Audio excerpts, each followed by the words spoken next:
እግዚአብሔር እኮ ለዝሆንም እንጀራ ይሰጣል። እግዚአብሔር ይጠይቀዋል የተፈጠርክበትን ፈጽመሃልን? ይሄን ጥያቄ ባጠየቀኝ ደስ ይላል። ለምን እግዚአብሔር ያልሰጠውን አይጠይቅም? እድሜ ስንት ነው አሉ። ጫማውን አውልቅ። ታውቃላችሁ ዮሐንስ አወላለዱ በመጽሐፍ ቅዱስ ባታገኙትም አንዳንድ ድርሳናት ትንሽ ፍንጭ ይሰጣሉ። እና ዮሐንስ ሲወለድ ሄሮድስ ሕፃናትን ሁሉ ገሎ ነበር። ለምን? በሰባ ሰገሎች ትንሽ ስተት ይመስለኛል። እና ኮከብን አይተው መጡ። ኢየሩሳሌም ጋር ኮከቧ ጠፋች እና ሄሮድስን የአይሁድ ንጉስ ወዴት ነው አሉት። ለገዳዩ መረጃ ሰጡት። እንደነሱ የሚሰግድ ነበር ይመሰላቸው። እሱ ግን ሰባ ሰገሎች በመላእክ ተነድተው መንገስ ሲቀይሩ ከ2 ዓመት በታች ያሉትን ሕፃን ሁሉ ግደሉ አለ። ራሔል ለልጆቹ አለቀሰች፣ መጽናናትም አላገኘችም፣ ልጆች ሁሉ የሉምና። ሰበብ ቀላል ነው። በየቤቱ ድንኳን ተተከለ። እያንዳንዱን ሕፃን በሰይፍ ስለተቀሉት እና አደገኛ ለቅሶ ነበር በእስራኤል። ተስፋ የተቆረጠበት ዘመን ነበር። ሕፃን ሁሉ ተገደለ እና መርደረር ሄሮድስ ጨረሳቸው እንደምታውቁት። እና በዚህ ሰዓት ዘካርያስና ኤልሳቤጥ ሽማግሌ አሮጊትም ስለነበሩ ዮሐንስ እንዳይገደል ምድረ በዳ ይዘው ጠፉ ይላል ያን መጽሐፍ ሳነበው። እና ዮሐንስ እንዳይገደል ዋሻ ውስጥ ለ7 ዓመት አብረውት ኖሩ። እና እድሜ ስለከለከላቸው በ7 ዓመት ነው የሞቱት። ዮሐንስ ገና ድክ ድክ እያለ በምድረ በዳ ትተውት ሞቱ። ስለዚህ ገማሊያ የለም እና ረቢ የለም፣ ካህን የለም፣ የአንበጣዎች ንጉስ፣ የፉኝቶች ጓደኛ እየተባለ ሌጦ ለብሶ አንበጣ እየበላ አደገ ማለት ነው። ነገር ግን በ7 ዓመት እንዴት መሰረት እንደጣሉለት ስታዩ፣ አገልግሎቱን ስታዩ አባት እናቱን ታደንቃላችሁ። እና ይሄ ጦት ብቻ ሳይሆን ጽድቅን ያጠቡት ሄዳችሁ ብታዩ ዮሐንስ አስገራሚ ሰው ነው። በ7 ዓመቱ አንተ ነብይ ነህ፣ በኤልያስ መንፈስ የምትሄድ ነህ፣ በትንቢት ነው የተወለድከው፣ ገብርኤል አብስሮ የተወለድክበት ዓላማ መንገድ ለመጥረግ ነው፣ ከኃጢአት የሚድኑበት የጽድቅ ዕውቀት ለመስጠት ነው እያሉ በሕፃንነቱ መግበውታል ማለት ነው። እና ዮሐንስ በምድረ በዳ አደገ ነው የምላችሁ። ሰው ሁሉ ተስፋ በቆረጠበት እና ሕፃናት ሁሉ አልቀው የመጨረሻ ተስፋ በተቆረጠበት አስገራሚ የጽድቅ ብርሃንን እግዚአብሔር ሲያወጣ ነው የምናየው። ይሄ ዮሐንስ በብሉይ ብዙ እሱን የሚመስሉት አሉ። እና ሉቃስ ግን 4 ማንነቱን አጉልቶ ይጽፍልናል። በሉቃስ ወንጌል ምዕራፍ 3 ቁጥር 6 ላይ ስለ መጥምቁ ዮሐንስ ጸሐፊው ሐኪሙ ሉቃስ የጻፈው እንዲህ ተጽፏል። ምዕራፍ 3 ቁጥር 6 ሥጋ የለበሰ ሁሉ የእግዚአብሔርን ማዳን ተብሎ እንደተጻፈ ለኃጢአት ስርየት የንስሐ ጥምቀት እየሰበከ በዮርዳኖስ ዙሪያ ሁሉ ወዳለች ሀገር ሁሉ ወጣ። ዮሐንስ የሚገርም ነው። እና የወጣው ከኃጢአት የሚድኑበትን የጽድቅ ዕውቀት ለመመገብ ከምድረ በዳ ወደ ዮርዳኖስ ዙሪያ ሁሉ ወጣ።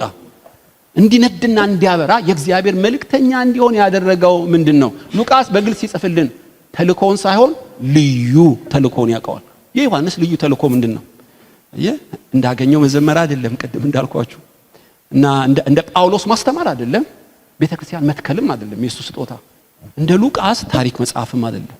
አባትና እናቱ የነገሩት ሰማይ ምድር ሳይፈጠር በፊት በዮሐንስ ሊፈጽመው ያሰበውን ልዩ ተልእኮውን አስጨበጡት። የዮሐንስ ተልእኮ ምንድነው? ከኃጢአት የሚድኑበት የጽድቅ ዕውቀት መመገብ ነው። ይሄን በምን አወቀው? እና በ8 ቀኑ በተወለደ 8 ቀኑ ሲገርዙት ስምም ሲያወጡ ስሙ ማን ይባል ተባለ። ዮሐንስ ብሎ በብራና ሲጽፍ አንደበቱ ተፈታ። ዘካርያስ መንፈስ ቅዱስ ተሞልቶበትም ትንቢት ተናገረ። ትንቢቱን ሄዳችሁ አንብቡት። ለእስራኤል ለብላቴናው በመራራት እግዚአብሔር የመዳን ቀን እንዳስነሳልን ያለ ፍርሃት እንድናገለግለው ብላቴናውን ላከ ይልና አንተ ሕፃን ይለዋል። የ8 ቀን ልጁን ከኃጢአት የሚድኑበት የጽድቅ ዕውቀት ትሰጣለህ ብሎ ተልኮና ዮሐንስን አገናኘ። ዮሐንስ ከዘላለም በፊት በአብ በወልድና መንፈስ ቅዱስ ውስጥ ስለሱ ያሰበውን ያንን ምስጢር ቀዳና ለልጁ አቀበለው። ዮሐንስ ያደገው ከኃጢአት የመዳን የጽድቅ ዕውቀት መመገብ ነው። ታውቃላችሁ ከኃጢአት ለመዳን ዕውቀት ይጠይቃል። እና በዮሐንስ ዘመን ተራራ ነው፣ ስርጓጎጥ ነው፣ ጠማማ ነው። ስለ ተፈጥሮ አይደለም የሚነግረን። በትዕቢት የተሞሉ ጠመዝማዛ ህዝብ ነው። በጉቦ የዘቀጠ ነው። ቤተ ክህነቱ ነጭ ልብስ ለበሱ እንጂ የወንበዴ ዋሾች ናቸው። ታውቃላችሁ ሐናና ቀያፋ መርደረሮች ናቸው የሚመሩት ኢየሱስን ተቀባብለው የገደሉት። እና በሙሉ እናንተ የወንበዴ ዋሻ አረጋችሁት የሙታን መቃብር ይላቸዋል። ዮሐንስ የተወለደበትን ዘመን እኮ ላመለክታችሁ ነው። ህዝቡን የእፉኝት ልጆች ይላቸዋል። የእባብ ልጅ ማለት ነው። የአብርሃም ልጅ ነን ብላችሁ አትመኩ፣ ከዚህ ድንጋይ ልጅ ሊያወጣ ይችላል ይላቸዋል። ማንነታቸው ነው የሚነግረው። ቤተ መንግስቱን ይዩ፣ የወንድሙን ሚስት ወንድሙን ገድሎ ያገባ ሰው ነው የሚመራው። ህፃናት ሁሉ ደም የጠጣ ሰው ነው የሚመራው። ዮሐንስ በዚህ ዘመን ነው የተወለደው። ይሄ እንደ ተራራ እና ስርጓጎጥ የሆነውን ህዝብ ከኃጢአቱ ንስሐ ይገባ ዘንድ የተላከው ዮሐንስ ነው። ተልኮና ዮሐንስ ተገናኙ ነው የምላችሁ። የእግዚአብሔር መልእክተኛ፣ የሚነድና የሚያበራ መልእክተኛ አንዱ ሚዛኑ ምንድነው? የተፈጠረበትን ተልኮ ማወቁ። በዚህ ጉባኤ ልሞግታችሁ። ለምን ተወልደናል? ምን እያደረግን እንኖራለን? ስለምንድን ነው የምንሞተው? የተወለድኩበት ተልኮዬ፣ መክሊቴ፣ ከእግዚአብሔር የተቀበልኩት አገልግሎቴን አውቀዋለሁ ወይ ነው። አይን ጆሮ መሆን አይችልም፣ ጆሮ አይን መሆን አይችልም። ሁሉም በጅማት እየተጋጠሙ አካሉን እንደሚያንቀሳቀሱ እያንዳንዳችን የማይገዛ የማይደገም የማይቀዳ እንደ አሻራና እንደ ስማችን ልዩ ተልኮ እንዳለን ልነግራችሁ እፈልጋለሁ። መንደድና ማብራት እንዴት እችላለሁ? እንደ ዮሐንስ የተፈጠርኩበትን ተልኮ ሳውቅ ነው። ውድድሩ ከሰው ጋር የምትወዳደረው አይደለም እና ተልኮውን ከተልኮ ጋር ነው እግዚአብሔር የሚመዝን። ስለዚህ የዮሐንስ አንዱ ብጽዕና የእናት አባቱም ታላቅ ብድራት ዮሐንስን ከተልኮ ጋር ማገናኘታቸው። እድለኛ ልጆች መንፈሳዊ አባቶች አሏቸው። ብዙዎቻችን ፋጭረን ያገኘነው ብዙ ዘመናችን ያልተጠራንበት እግዚአብሔር ባላለበት ተብልቷል። ፔንታጎን የሚባል የአሜሪካ የመከላከያ ሚኒስትር በር ላይ አንድ ወታደር የተናገረው የተጻፈ ይላሉ እና እግዚአብሔር ሆይ አንተ በሌለህበት እንዳልደክም አንተ ያለህበትንም አውቅ ዘንድ ጥበብ ስጠኝ የሚል ቃል ተጽፏል። እግዚአብሔር በሌለበት የደከሙ ብዙ ናቸው። ዮሐንስ ግን ለተላከበት ሲጀምርም ሲያገባድድም ሲፈጽምም ያውቀዋል። ምንድነው የተላከው? ለላኩን መልስ እንድንሰጥ አንተ ማን አሉት? እኔ አለ በምድረ በዳ የሚጮህ ሰው ድምጽ ነኝ። የኃጢአት የንስሐ ስብከት እሰብክ ዘንድ ተልኬያለሁ። 4 ነጥብ። ዮሐንስ ለደሞዝ አይኖርም። ስላጨበጨባችሁ አይመጣም። ድንጋይ ስላነሳችሁ አይደነግጥም። ከተልኮ ግራና ቀኝ አይልም። ሌጦ ለብሶ አንበጣ የበላ ኋላ ቀር ቢመስልህም ከተልኮ ጋር የተገናኘ ሰው ምድር ሊቋቋመው አይችልም። አንቀጠቀጠው ህዝቡን። ለምን? ተልኮና ዮሐንስ ተገናኙ። ወገኖቹ በዚህ ጉባኤ ማንም ተራ ሰው እንደሌለ፣ እኔ አልተማርኩም፣ ሰው አልተቀበለኝም፣ መድረክ ላይ ቆሜ አላቅም የሚል ሰው እንደሌለ፣ አንተ ብቻ የምትሰራው ሌላ ሰው ሊሰራው የማይችለው በልዩነት የክርስቶስን ስራ ልትሰራ በክርስቶስ እንደተፈጠርክ ታውቃለህ ሆይ? ሁላችን በዚህ መንፈስ ካልተንቀሳቀስን መከሩ ብዙ እንደሆነ ልነግራችሁ ፈልጋለሁ። እና ቄሶችና ፓስተሮች ብቻ ሊፈጽሙት አይችሉም። ዮሐንስ ካህናት ይፈጽሙት አላለም። የተፈጠረበት እና እሱ ሲገናኙ የዘላለም አምላክ ብርሃኑ በጣም እየጨመረ መጣ። ኖህ የረፍት ሰው ማለት ነው የስሙ ትርጉም። ይሄን ትርጉም ያወጣለት ላሜህ ነው አባቱ። ልክ እንደ ዘካርያስ አንተ ሕፃን እግዚአብሔር ከረገማት ምድር ከእጅ ስራችን ታድነናለህ፣ ስምህም የእረፍት ሰው ኖህ ይባል አለው። እና ኖህን ገበሬ አድርጎ አላሳደገውም። ኖህ እረኛ አድርጎ አላሳደገውም። ዘማሪ አድርጎም አላሳደገውም። ኖህን መርከብ ሰሪ አድርጎ ነው ያሳደገው። 120 ዓመት ፈጀበት ነው የሚሉት። ከተልኮ ጋር ስለተገናኘ 3 ፎቅ ወደ ላይ 13 ሜትር ቁመቷ 100 ሜትር የሆነች በምድር ያሉትን እንስሳት ሁሉ የሚይዝ 1 ዓመት ከ2 ወር እንስሳትን የሚመግብ ታላቅ መርከብ ሰራ። ኖህ ያን መርከብ ሊሰራ የእግዚአብሔርን ሐሳብ ሊያገለግል የፍጥረት ሩጫ ከመስጠሙ በፊት ሊያድን እንዴት ቻለ? ተልኮውን አባቱ ስለነገረው ነው። ኖህ መርከብ ሰሪ ነው። ወገኖች ሆይ የጀመረውን የፈጸመውን ያውቀዋል። በሙታን ትንሣኤ በክርስቶስ ፊት ሲቆም እግዚአብሔር ይጠይቀዋል። የተፈጠርክበትን ፈጽመሃልን? ይሄው መርከብ ሰርቻለሁ፣ ወደ ጌታ ደስታ ግባ ነው የሚለው። እግዚአብሔር ያልሰጠውን አይጠይቅም፣ የሰጠውን አይለቅም። ወገኖች ሆይ በዚህ ጉባኤ ስለ ብድራታችሁ ሙሉ ደሞዝ የሚያሰጣችሁን ልዩ አገልግሎታችሁን ተቆማችሁን የመጣሁት ያዕቆብ ይላል ኢሳይያስ ላይ እግዚአብሔር የፈጠረኝ ዓላማ ትቼ ጉልበቴን እንግዶች በሉት በከንቱ ደከምኩ ይላል ያዕቆብ። በራእይ እኮ ተገልጦለታል። ከወገቡ እግዚአብሔር አሕዛብን ሁሉ የሚያድን መድኃኒት እንደወጣ እና ያዕቆብ አምላክ እንደሆነ የአብርሃም የይስሐቅ አምላክ የሆነው ከወንድሙ ሲሸሽ ተገልጦለታል እኮ። ይሄስ የእግዚአብሔር ደጅ ነው። እግዚአብሔርን በመሰላሉ ጫፍ መላእክትን አየሁ ብሏል። ይገርማችኋል። ጸሎቱን ግን ሄዳችሁ እዩ። እምለብሰው ብትሰጠኝ፣ ጤና ብትሰጠኝ አምላኬ ትሆናለህ አሉ። እግዚአብሔር እኮ ለዝሆንም እንጀራ ይሰጣል። በቀን 100 ኩንታል ያው ታውቃላችሁ። ስለ እንጀራ ነው የሚጸልየው። የሰማይ አምላክ ስለ ትውልድ እኮ ነው የሚነግረው። በወገብ ውስጥ ያስቀመጠውን አገልግሎት ነው የሚነግረው። ስለ ልብስና ስለ እንጀራ ሆይ ዘላለም አምላክ ኃጢአት ባይሆንም አይመጥነው። በእውነት ነው የምላችሁ። መላእክት የቸኮሉበት ስላሴዎች ከሰማይ ትኩረት ያደረጉበት ልዩ አጀንዳ ያዕቆብ ሳተው፣ ለበጎችና ለሴቶች ጨረሰው። ፈርዖን አጭር ጥያቄ ነው የጠየቀው። እድሜ ስንት ነው አሉ። ይሄን ጥያቄ ባጠየቀኝ ደስ ይለኛል። ለምን 100 ምናምን ዓመት ለምን? ጥቂትም ክፉም በለው አለቀ። ወደ ኋላ ሲያየው ለሚጠፋ ለምድራዊ ነገር አብዛኛው እድሜ ያልቋል። ዮሐንስ ግን እንደዚህ አይደለም። ተልኮና ዮሐንስ ተገናኝተዋል ወገኖች። አዎ ብዙዎች ግን እንደዚህ አይደሉም። ሙሴን ማልድ በለው ያምርበታል። ኦባብ በምድረ በዳ መንገድ ብራ በለው ያምርበታል። መጥምቁ ዮሐንስ ከኃጢአት የመዳን የጽድቅ ስብከት ስበክ በለው ያንቀጠቅጣችኋል። እዚህ ጉባኤ ዮሐንስን ብትጠሩት እንደኔ አይሰብክም የእባብ ልጅ ሁሉ ሊላችሁ ይችላል። እኔ አልልም። አየ ምላሳችሁን አታንቀሳቅሱም። ብዙ ሶፍት በማልቀስ ነው የሚያስጨርሳችሁ። ትክክል ነው ዮሐንስ ያን በማድረጉ። እንደ ቡልዶዘር እንደ ድማሚት ነው የሚያፈርስ። ከዛ የሚሰራ ደግሞ ይመጣል። ዮሐንስ በጳውሎስ አይቀናም። እንደና አጵሎስ ምን ነው ቁጥር 1 2 እያልኩ ባስተማርኩ አይልም። የተሰጠውን አይለቅም። ሌላ ለመሆንም አይፈልግም። የነደደና ያበራው ለዚህ ነው። አየ አገልግሎት በሙከራ እና በኩረጃ የሚሆን አይደለም።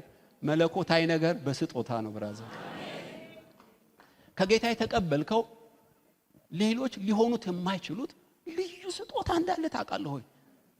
ዮሐንስ ሰማያትን ያስደሰተው በሰው ልጆች ሁሉ ተቀባይነት ያገኘው አርቲፊሻል ማንነት የለውም።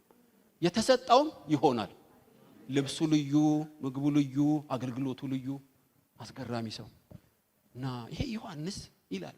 ኢየሱስም በዮሐንስ ላይ 17:4 አባት ሆይ በምድር ላደርገው የሰጠኝን ሥራ ፈጽሜ አከበርኩ።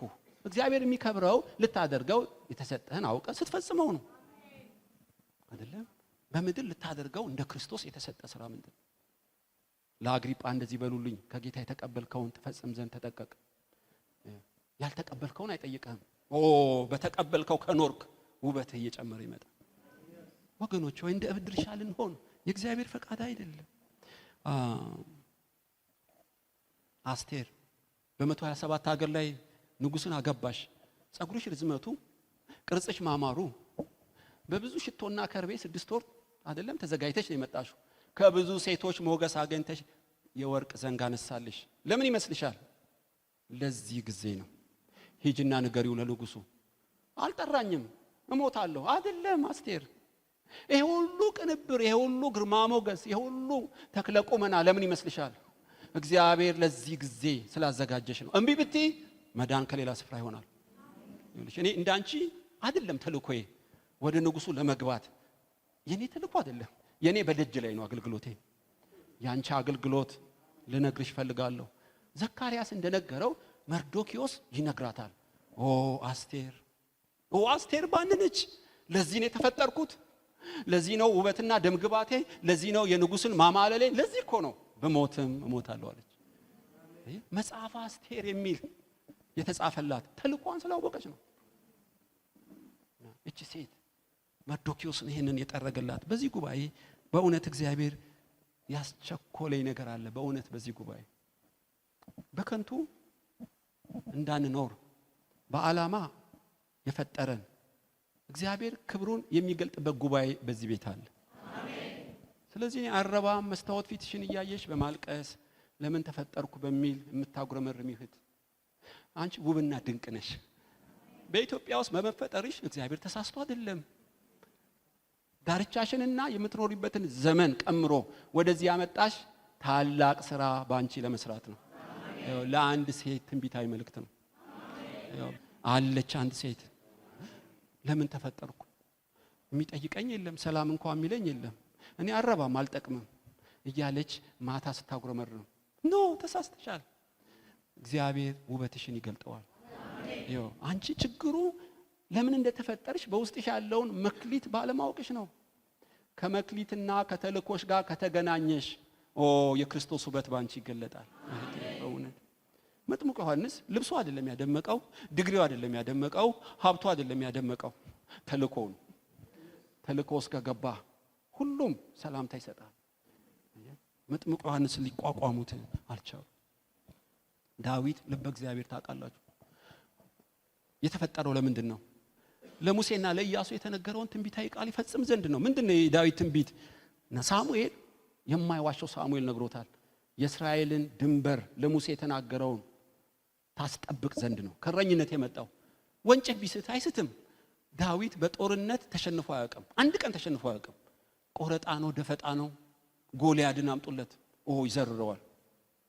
ነገር ግን በአንድ ወቅት የሳተ ይመስለኛል። እኔ በተጠረበ ድንጋይ በተላገ እንጨት ተቀምጬ እግዚአብሔር ታቦት መጋረጃ ውስጥ ይቀመጣልን? ሕያው እግዚአብሔርን ለእግዚአብሔር ቤት እሰራለታለሁ አለ። በመዝሙር 137 ኤፍራታ ደን ውስጥ ተገኘ እና ተውጣጣው ነው ሲፈልጉት ከአንበሳና ከድብ ጋር አገኙት። ንጉሥ ዳዊት መኝታ ቤት የለህም፣ ቢሮ የለህም፣ ጫካ ምን ታረጋለህ? ለእግዚአብሔር ቤትን ካልሰራው በምንጣፌ ላይ እግሬን አላስረግጥም፣ ለሽፍሻፎቼ ለዓይኖቼ እንቅልፍ አልሰጥም። ቤትን ልትሰራለት ቀንተህ ነውን? ቀንቼ ነው። ሱባ የገባ ህዝቡ እግዚአብሔር ናታንን ላከው። ዳዊት እግዚአብሔር ከረኝነት የጠራ ቤት ስራልኝ ብሎ ነውን? ተኝተህ ብልጭ ያለውን ሁሉ የምታደርግ ይመስልሃል? ተነስና ግባ አለው። አንዳንድ መልካም ነገር መልካም አይደሉም። በመንፈስ ቅዱስ ካልፈተሽከው ላልተፈጠርክበት መኖር በጣም ከባድ ኪሳራ ነው። ዳዊት ቤት ሊሰራ አይደለም የተፈጠረው። እጆቹን ሰልፍ ያስተማረው በሙሴ የተነገረው እስራኤልን ድንበር ያስከብር ዘንድ ነው። እሱ ግን በምኞት ገባበት። አይሆንም ብራዘር ተነስና ግባ አለው። የሚሰራልኝ ልጅህ ነው። 80 ሺህ ጠራቢ የት እንደሚወቅሩ ያውቀዋል። ያለ ብረትና ያለ መረጃ ድምጽ በጸጥታ መገንባት ይችላል። ማስተዳደር ሰለሞን ያምርበታል። መስራት ነው ተዘጋጅቶልሃል። ለአንተ አትችልም። ለአንተ ውጊያ ነው የሚያምርብህ፣ መዝሙር ነው የሚያምርብህ። ቤት መስራት አትችልም። ታውቃላችሁ የራሱን ቤት የሰራው እሱ ነው። እና ከኪራም የሚባል ንጉስ ዝግባ ላክልኝ አለው። G+1 ቤት ነው የሰራው። የመኝታ ቤት መስኮቱን እንደ ሶደሬ የሞቀ ውሃ የሚወጣበት ቦታ አለ። ሴቶች ገላቸውን የሚታጠቡበት ጋር መኝታ ቤቱን ደቀ ነው።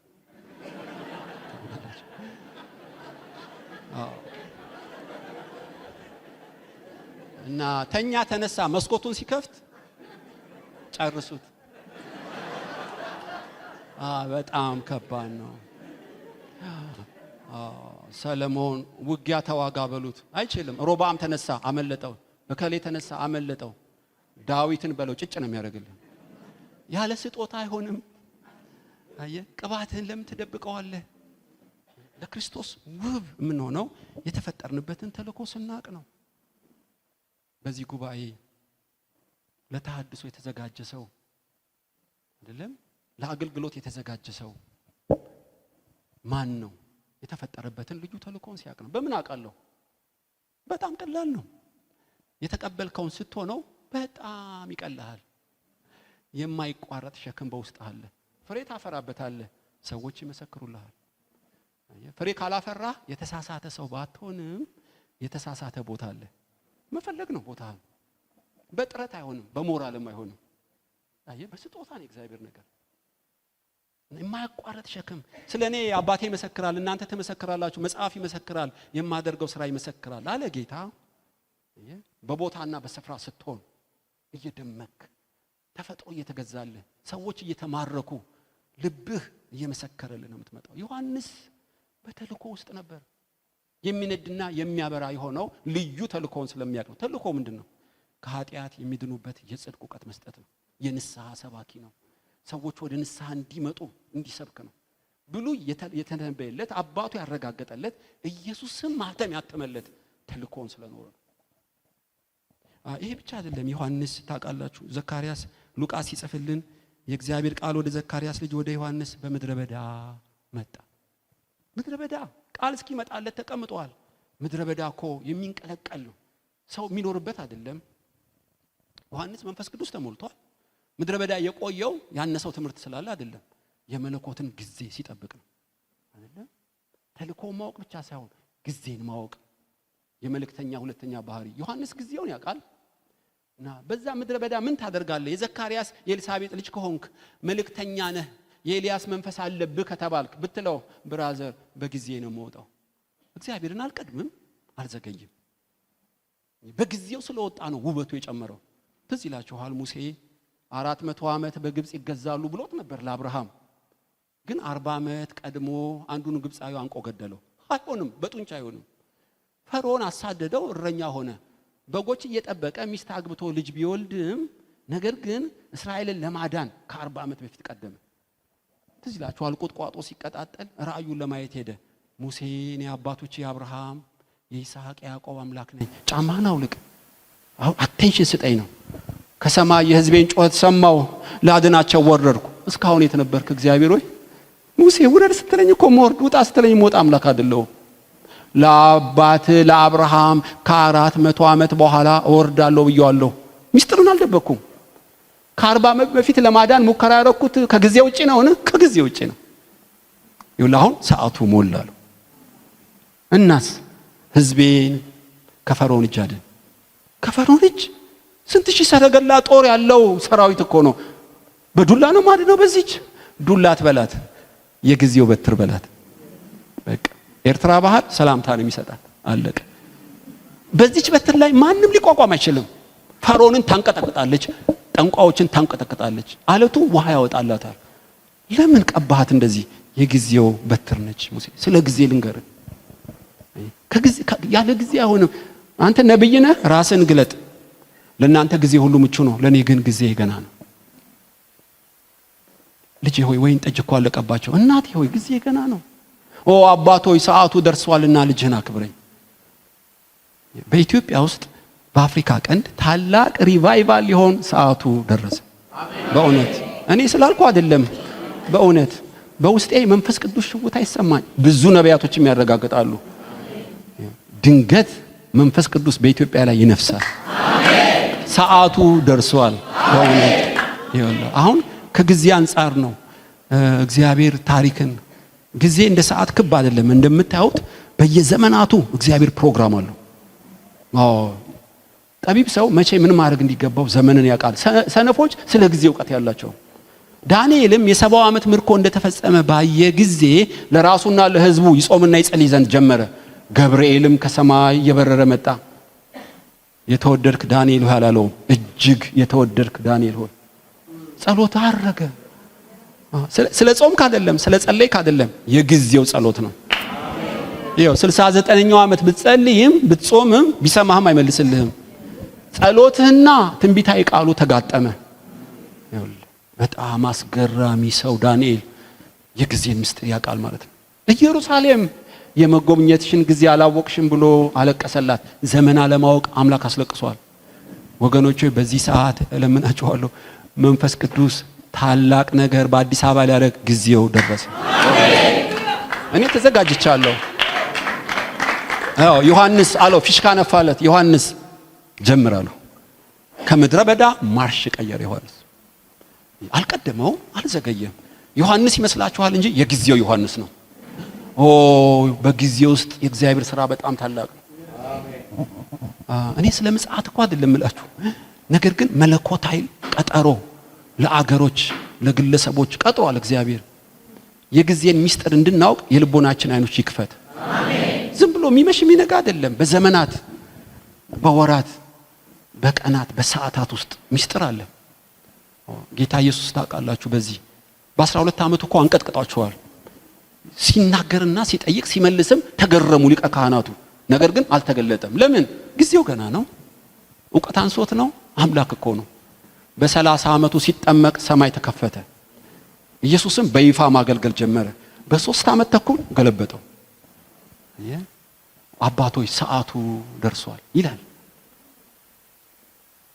እና ውበቱ የዮሐንስ የተገለጠው ልዩ ተልእኮውን ብቻ ሳይሆን ልዩ ጊዜውን አውቋል። እባክሽ መሐሊ በሩን ክፈችልኝ ሆነ ነጠላ ጫማ አውልቄ ቢጃማ ለብሻለሁ ባክሽ እኔ እንደሆን ካውቀሻል በየተራራስ ዘል ላንቺ ነው የመጣሁት ውዴ ሆይ ባክ ሙቀት ውስጥ ነኝ እልፍ ብሎ ሄደ የዘላለም አምላክ ተላለፈች በሩን ስትከፍት የለም የዘመረችው መዝሙር ይሄ የውዴ አሻራ ነው ቁጥር 1 ውዴ ዙምዙም ጸጉር አለው ቁጥር 2 ወንበዴዎች ደበደቧት ከጊዜ ውጭ የሆነ መዝሙር ያየ ስላገለገልክ አይደለም በጊዜው ስላገለገልክ ነው አንዳንዴ ዘመን ካለፈ በኋላ ለአገልግሎት ስትለመን ሁሌ አትለመንም ይሄው ዘመን እንደ ባቡር ልም ነው የሚለው ላድርገው ብትልም ሙሉ ውበቱን አታገኙ ትዝ ይላችኋል አቢግያም ናባልን ነበረ ባሏ ባለጌ ተሳዳቢ ስንፍና ያደረበት ምናምንቴ ሰካራም አቢግያስ አምሯ ታላቅ ውበቷ ድንቅ እና ወንዶቹን ሁሉ ግደሉ አለ ዳዊት ስለሰደበው አቢግያም እየበረረች ወደ ባሏ አይደለም ወደ ዳዊት ሄደች ብራዘር አትግደልብኝ እሱን ከገደልከው ከስራት ተፈታው ሁሉን ላገባ ኮችል ነበር ነገር ግን ጊዜው ገና ነው እንዳትነካው እንዳትነካው አስገራሚ ሴት ነች እና በ10ኛው ቀን እግዚአብሔር ናባልን ቀሰፈው ጊዜን ታውቃለች ሕያው እግዚአብሔርን ወንጭፍ በድንጋይ እንደሚጣል ነጥሎ ይመታዋል አንተ ከጊዜ በፊት ቀደምክ እጅን መልስ ትለዋለች እና በ10ኛው ቀን ስትነግረው ልቡን መታው በ10ኛው ቀንም እግዚአብሔር ቀሰፈው አቢግያም ተፈታች አቢግያ ላገባሽ ይፈልጋል ዳዊት ፈጥና ሄደች አስገራሚ ሴት ነች ይሄ አይምሮሽ ይባረክ የቱ አይምሮዬ ፈጥኖ ያመጣሽ አቤት ጊዜ ማወቅሽ ለጋብቻ ተጠየቅሽ የገረዶቹ ግራ አጣቢ ነኝ ብለሽ ፈጠንሽ ብትዘገይስ ሳኦል ስለሚያሳድደኝ ዛሬ ጅማ ኮንኩ ነገ መቀሌ ነኝ ሁሌ አትጠየቂም ነበር ማለት ለጋብቻ የጠየቋችሁን እሺ በሉ አላልኩም ግን ቢሆንም አንዳንድ ጥያቄ ግን ላይደገም ይችላል ብራዘር እህቴ ሆይ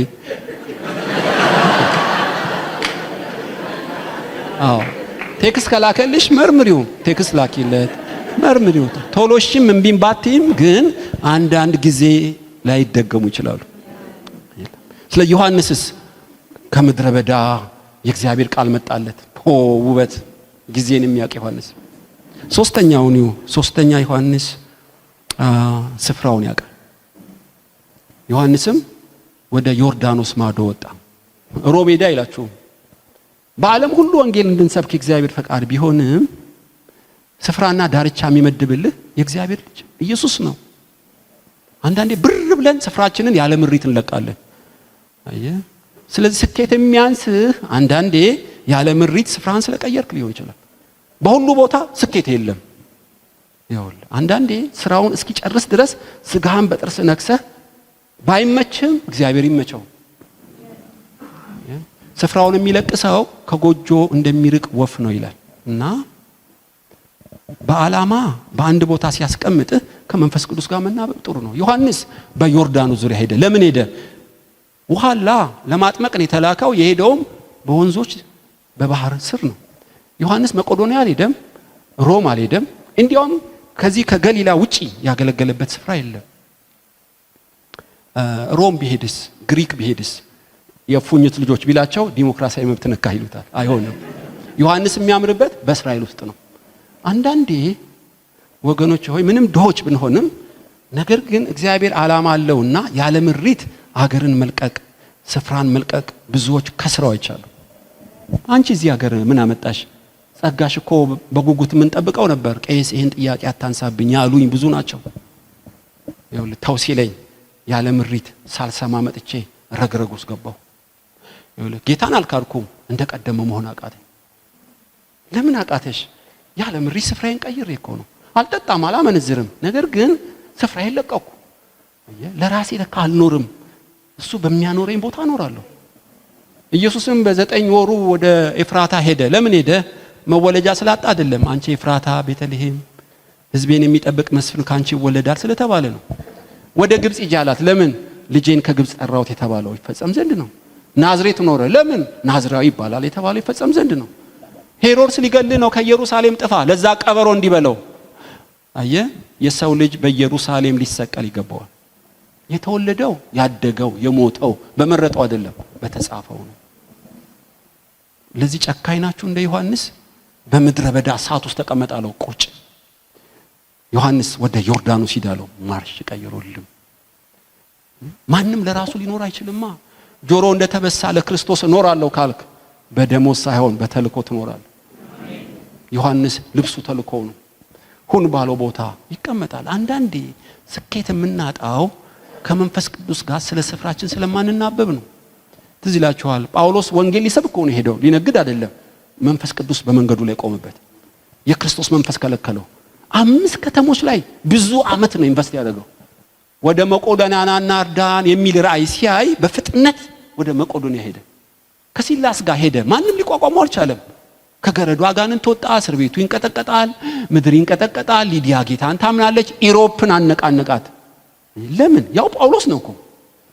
አሁን ግን በስፍራው ላይ የቆመ ጳውሎስ ነው። ለምንድን ነው ጳውሎስ ስኬት ያጣው? አየ ስለመሰለው ሄዶ ነው። ወደ መቄዶንያ ለምን መጣ? ራእይ ስለተቀበለ ነው። ቀድሞ ቢጠይቀው አይከስርም ነበር። እግዚአብሔር የሚናገር አምላክ እኮ ነው። በውስጥ ቀይ መብራት እያበራ ጥሰ መሄድ አደጋለሁ። ሲኦል ባትገባም ስኬት ግን የለም አይደለም። እና ዮሐንስ ያገለገለው እንዲነድ እንዲያበር ያደረገው ስፍራውን ስላወቀ ነው። ጊዜውን ስላወቀ ነው። ልዩ ተልእኮውን ስላወቀ ነው። ሰዎች ሁሉ አንተ መሰከርክለት ወደ ኢየሱስ ሄዱ ተባለለት። ኢየሱስ አረጋገጠለት። ደስታዬ ፍጹም ሆነ አለ ዮሐንስ። እና በተሰጠው ዘመን ነደደና በራ። ሁሉ የተጻፉ ገጾች ነበሩት። ለምን?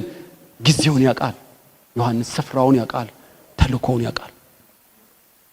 እንደ ፀሐይ ብርሃን እየደመቀ በስብከቱ ክርስቶስ እየጎላ ብዙዎችን መሪ ጌታ ሆኖ ወደ ክርስቶስ መራቸው። አስገራሚ ዮሐንስ። ዮሐንስ ሩጫውን ጨርሶ ይሄዳል። ተረኛ መልእክተኛ አንተ ነህ። እግዚአብሔር ይላል ከሰው ጋር መወዳደርህን ትተህ ተልእኮውን ፈልግ። ለምን ተፈጠርኩ ብለህ ጠይቀኝ፣ መንገድን አሳይሃለሁ። ስለዚህ ለሚጠፋ እንጀራ ለምድራዊ ነገር አትኖርም። እናት አባትህ ስለተኙ አልተፈጠርክም። እግዚአብሔር በክርስቶስ አስቦ ወለደ። የምትኖረው መልካሙን ስራ በኢየሱስ ልትፈጽም ነው። ያ መልካም ስራ የፓስተሮች ብቻ ነው ወይ? አይደለም። ውብና ድንቅ ያንተም ያንቺም ነው። በእውነት በዚህ በዮሐንስ ልክ ለመኖር እግዚአብሔር በዚህ ዘመን በኢትዮጵያ ውስጥ በአዲስ አበባ ፈጠረኝን በትክክል። የከንቱ ሰው የለም፣ የማይረባ ሰው የለም። እንድትነድ እንድታበራ ትኩረትህ ተልእኮ ላይ ይሁን። እግዚአብሔር ይላል ለአንዳንዶች እስካሁን ሳሰለጥናችሁ ነበር በጓዳ፣ አሁን ጊዜው ደረሰ። በምድረ በዳ ኖርክ ማለት አትረባም ማለት አይደለም፣ የጊዜ ጉዳይ ነው። እግዚአብሔር ሊመነዝርህ፣ ስርጓጎጡን ባንተ ሊያስተካክል፣ ጠማማውን ሊያስተካክል የመለኮት ሰዓት ሞላ። ስለዚህ አሁን ጆሮውን አንቀተህ ከመለኮት ሰዓት ጋር መገስገስ በኢየሱስም ይሁን። አሜን። ዮሴፍ እባክህ ለፈርዖን ንገር ምንም ሳላረግ አሰሩኝ። ኖ ዮሴፍ በመልክተኛ አትወጣም፣ በአጋጣሚም አልታሰርክም። ሰዓቱ ሲደርስ ያስቸኩልሃል። ታውቃለህ፣ የታሰረብህ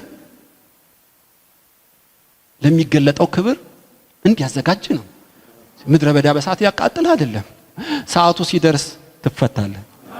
ገበታን ያዘጋጃል እግዚአብሔር፣ ጉባኤን ያዘጋጃል። በመክሊትህ የምትነግድበት ሰዓት አሁን ነው።